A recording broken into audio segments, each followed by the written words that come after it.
नमस्कार. Tasty bite recipe या चॅनलमध्ये सर्वांचे खूप खूप स्वागत आहे. आज आपण अगदी कुरकुरीत, टेस्टी, मुलांना खूप आवडणारे आणि उपासालाही चालणारे केळीचे झटपट तयार होणारे वेपर्स बनवणार आहे. अगदी छान टेस्टी, तुम्ही पाहू शकता अगदी मस्त कुरकुरीत असे वेपर्स या पद्धतीने तयार होतात. एकदा जर या पद्धतीने केलेले वेपर्स खाल तर याची टेस्ट विसरणार नाही. चला तर आपण रेसिपीला सुरुवात करूया. केळीचे वेपर्स बनवण्यासाठी इथं मी कच्ची केळी घेतलेली आहे. केळीचे वेपर्स नेहमी कच्च्या केळीचेच बनवले जातात. आता त्यातली एक केळी काढून घेतली. केळीच्या देठाकडची साईड अशी कट करून त्याची साल काढून घ्यायची आणि साल कटरने आपल्याला केळीची साल काढून घ्यायची आहे. बघा अगदी सावकाश अशी ही केळीची पूर्ण साल मी काढून घेत आहे. केळीची साल अशी एवढी पटकन निघत नाही, ती काढायला थोडासा वेळच लागतो. या पद्धतीने तर मी पूर्ण केळीची साल काढून घेतलेली आहे, तुम्ही पाहू शकता. आता साल काढून झाल्यानंतर केळीचा मागचा आणि पुढचा भाग असा थोडासा कट करून घ्यायचा आणि साल काढलेली केळी इथं मी एका ताटामध्ये ठेवून घेतलेली आहे. अशाच पद्धतीने इथं मी सगळ्या केळींची साल काढून घेतली. साल काढलेली केळी स्वच्छ पाण्यामध्ये धुवून त्यातलं पाणी निथळून एका ताटामध्ये या केळी काढून घेतलेल्या आहेत. गॅसवरती कढई गरम करायला ठेवली. कढईमध्ये मी शेंगदाणा तेल कडकडीत असं गरम करून घेतलेलं आहे. तेल गरम झालं का पाहण्यासाठी इथं मी एक चिप्स त्यामध्ये घालून घेतला. तेल कडकडीत गरम झालेलं आहे. आता गॅसची फ्लेम लो करून त्यावरती आपल्याला असं चिप्स केळीचे आहेत ते किसून घ्यायचे आहेत.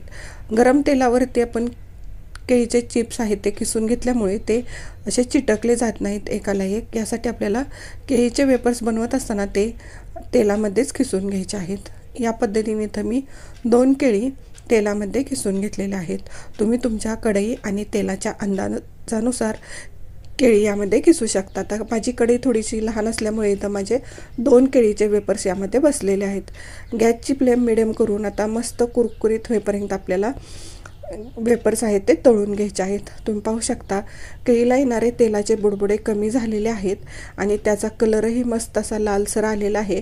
आता गॅसची फ्लेम लो करून तळून झालेले वेपर्स असे झाऱ्यावरती घ्यायचे आणि त्यातलं सगळं तेल असं झारा हलवून निथळून घ्यायचं आणि काढून घेतलेले आहेत. बघा तुम्ही पाहू शकता इथं मी त्यातलं तेल निथळून इथं काढून घेत आहे आणि पेपर इथं ठेवल्यामुळे जरी त्यामध्ये थोडंफार तेल आलं तर त्या पेपरला लागलं जातं. यासाठी आपल्याला पेपर ठेवलेल्या प्लेटमध्ये हे काढून घेतले.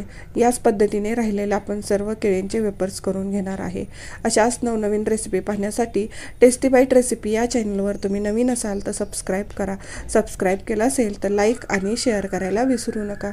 बघा अशाच पद्धतीने इथं मी सगळ्या केळींचे वेपर्स आहेत ते करून घेतले. आता हे लास्टच्या 2 केळीचेही वेपर्स आपले तळून झालेले आहेत. त्यातलंही तेल निथळून इथं मी काढून घेतलेलं आहे. तुम्ही पाहू शकता कलरही किती सुंदर आलेला आहे आणि अगदी छान कुरकुरीत असे आपले हे वेपर्स तळून तयार झालेले आहेत. आवाजावरून तुमच्या लक्षात येतच असेल. आता इथं मी एक मोठं भांडं घेतलं आणि त्यामध्ये तळलेले सगळे वेपर्स आहेत ते काढून घेतले. आता यामध्ये 1 चमचा लाल मिरची पावडर आणि सगळीकडे अशी पसरून घालून घेतली. त्यानंतर 1 चमचा मीठ घातलेला आहे.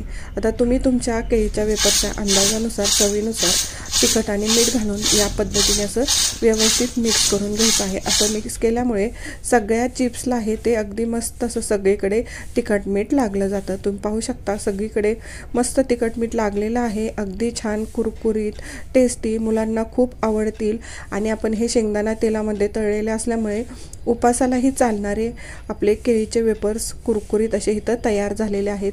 रेसिपी खूप सोपी आहे आणि हे झटपट होणारे केळीचे वेपर्स आहेत. एकदा नक्की करून पहा. थँक्यू.